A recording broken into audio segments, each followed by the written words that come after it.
Hi guys, welcome to this week's video. I want to thank you for joining me again. I really appreciate it.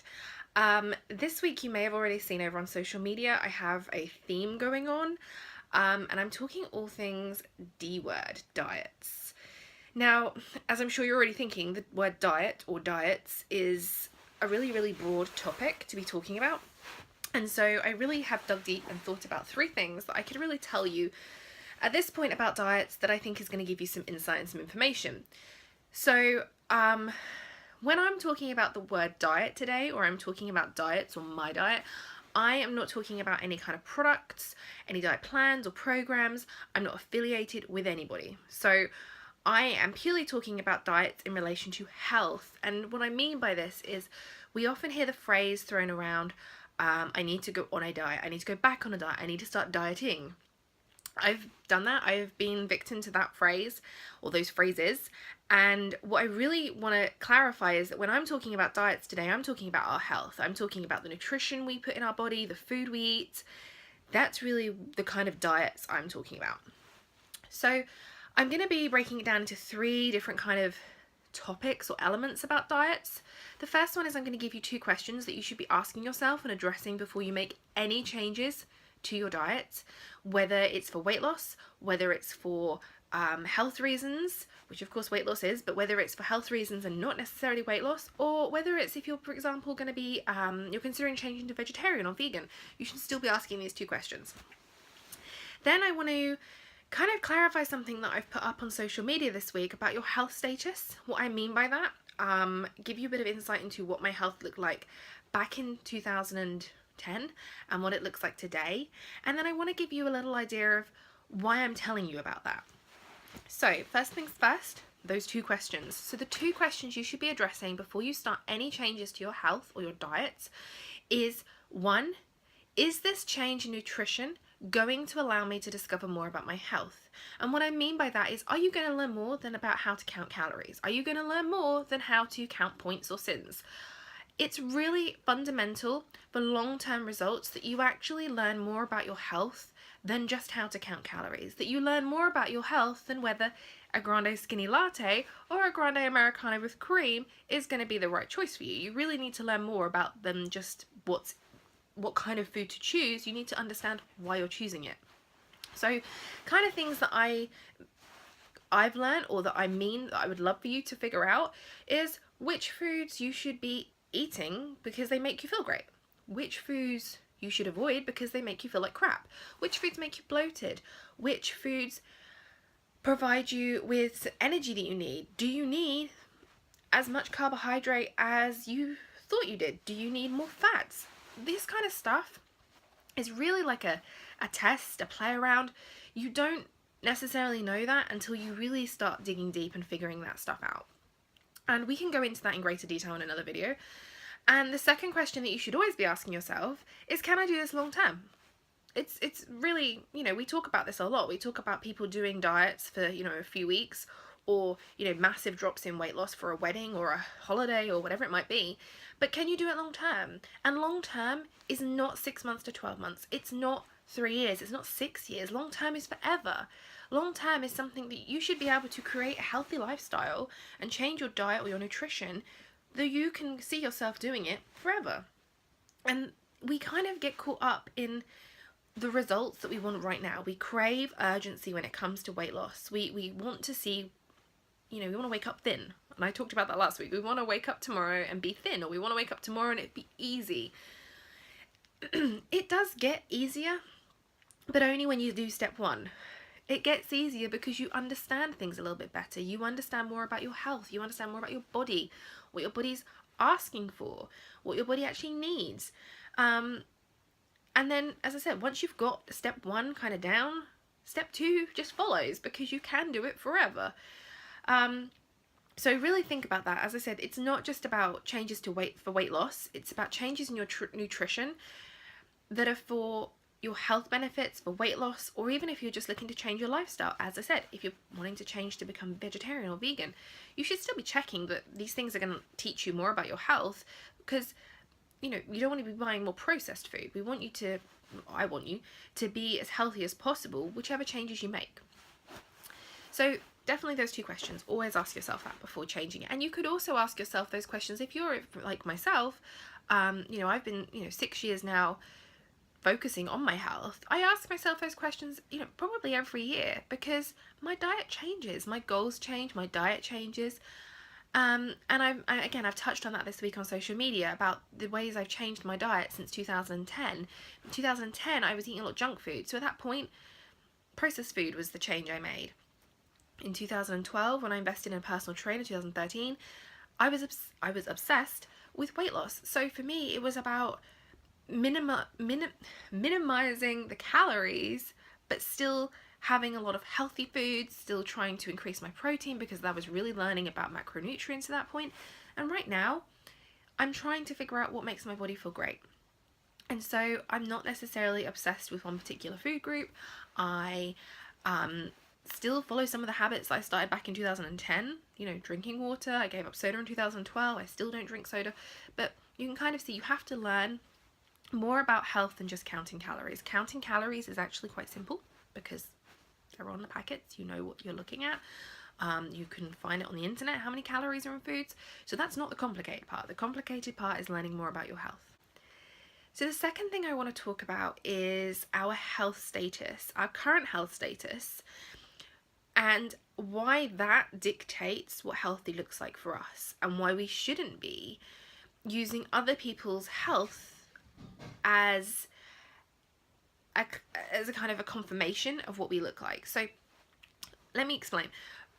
What I mean by this is that right now, where I'm at in my life and the phase that I'm at with regards to my health isn't where I was 6 years ago. If 6 years ago I had compared my health at that point to somebody like myself right now, I would have felt really crappy about myself. I would have felt like I was failing, I wasn't doing enough, I wasn't healthy enough because this person is healthier. And so I want to point out that when we see people on social media, myself included, when we see people on social media, you don't need to be where that person is right at that moment. And you are where you're supposed to be right now. You are not ahead or behind anybody else. You're not in competition with anyone. If you go to a meeting for a diet program, you are not in competition with those other women or men sitting in that room. You shouldn't be in competition even with yourself, because what you should be learning is more about you. You should be learning more about your own health, more about health foods, more about moving more, and how you can be a better version of yourself. It's not about a competition between you and your neighbor, you and your friend, you and your husband.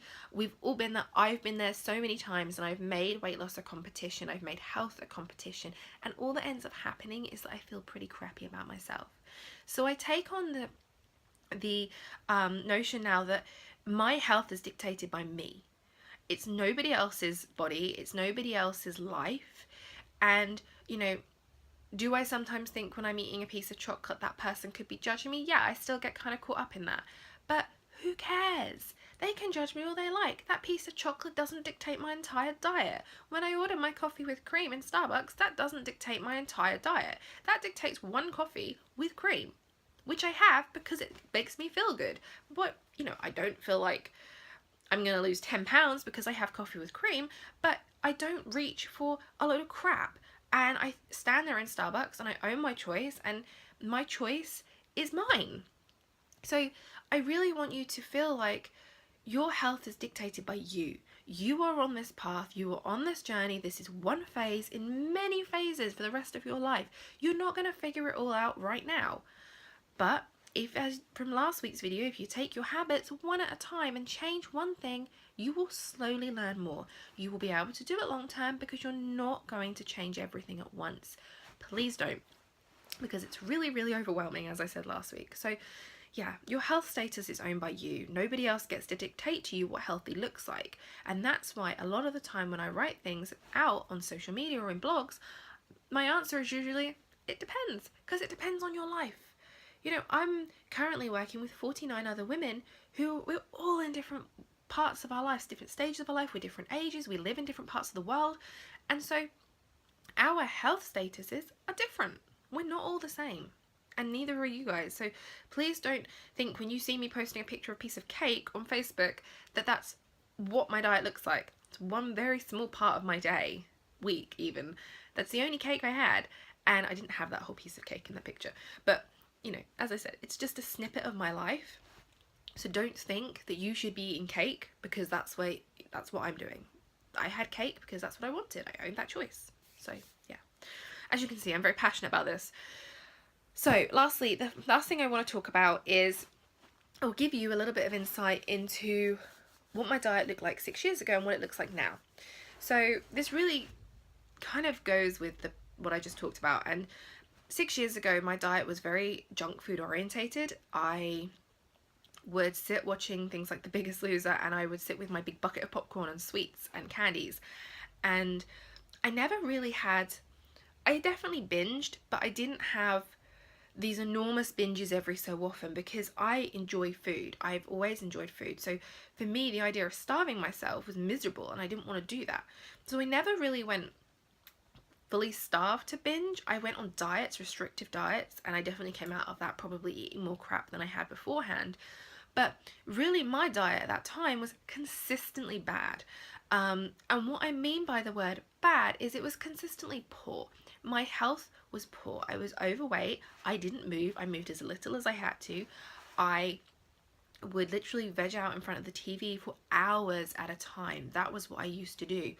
I ate a lot of unhealthy snacks. I ate a lot of crappy foods for breakfast, a lot of processed food. And so that's where I was 6 years ago. Now, at that point, if I had suddenly decided that I was only going to eat lean protein and fibrous starches, and I was going to have tons of salads, and I was going to never drink soda again, and I was never going to have chocolate, and I wasn't going to drink alcohol, and I was going to do all of this stuff, I would have quit pretty quickly because that's what I'd done previously, because I was very convinced that you had to do all or nothing. And so I would have found that very difficult. So when I first started out 6 years ago on the Tony Ferguson diet, that is the program that I joined. Again, not affiliated with any company, that just happens to be the diet I chose at that time. When I started that diet, I didn't really follow it perfectly. And actually now I see that as a saving grace, because I think that actually if I had followed it to plan, I probably would have learnt very little about myself. I would have probably given up a lot quicker, and I probably would have gained all the weight back. The reason I was able to maintain my weight and lose some after I came off of the plan was because during the plan I didn't stick to it 100%. And whilst that possibly sounds really, really foolish, because we should be following the diet, of course, you know, that's what we're told to do. We're told to follow these diets 100%. I chose not to. And at the time, I beat myself up about it. Now I'm like, thank God I didn't follow it 100%, because when I came off the diet plan, I was still eating real foods. So I actually gave up the processed foods that were in the diet plan, ate more real foods, and was able to maintain and then lose weight. And it's been a slow progress after that. You know, for a couple of years after that, I still had a lot of processed foods, not necessarily diet products, but I would still buy processed foods. I would still have processed food breakfasts. I would buy breakfast biscuits because they were 200 calories. And to me, that was the number I was going to pick. I picked 200 calories as what I should have for breakfast, but they were processed. And if at that point I had said to myself, you're going to have egg whites for breakfast every day with spinach, I wouldn't have wanted it. I wouldn't have understood why I was going to have it.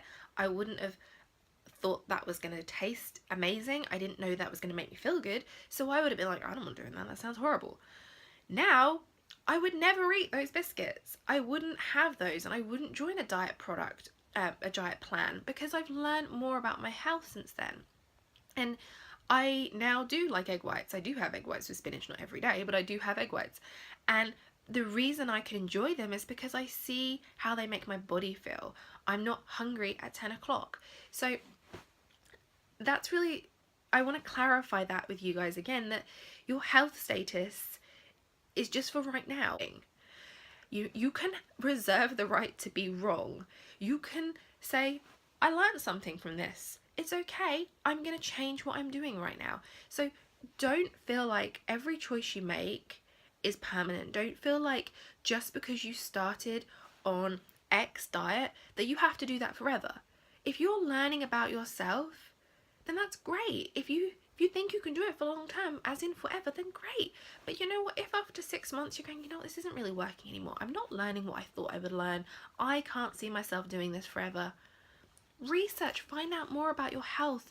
You can maintain your weight, that is okay. Because if, like me, you spent majority of your life losing or gaining weight, maintaining weight actually feels really good. That's where I am right now. I'm not focused on losing weight. I'm focused on making my body feel great, and I'm focused on maintaining what I'm doing right now. Doesn't mean in a few months' time I'm not going to be looking at losing weight again, but maintaining our weight is actually going to be really, really great for when we do eventually decide that we're happy at where we are. When you finally decide that, actually, you know what, this weight is where I want to stay. I'm just going to stay here forever. You've already learned how to maintain that weight. You've already learned all those great habits that you can keep in place. So this video has run on for far too long, but I wanted to just say that please ask yourself those 2 questions. Reminder, those 2 questions. Number 1, am I going to learn more than just counting calories? Am I going to learn more about my health? And 2, can I do this long term? And long term is not 6 to 12 months, it is forever. So really goes back to last week's video. Those habits that you change on a regular basis, so, you know, getting rid of bad habits and replacing them with healthier habits, they can be really, really simple things. Once you start to do that, you will learn more about your health, and I promise you those habits are what keep you going. Those habits are what create long-term results. So thank you for watching me ramble about diets. I hope this has been helpful. Please tell me if it hasn't. But yeah, thank you, and I will speak to you again soon.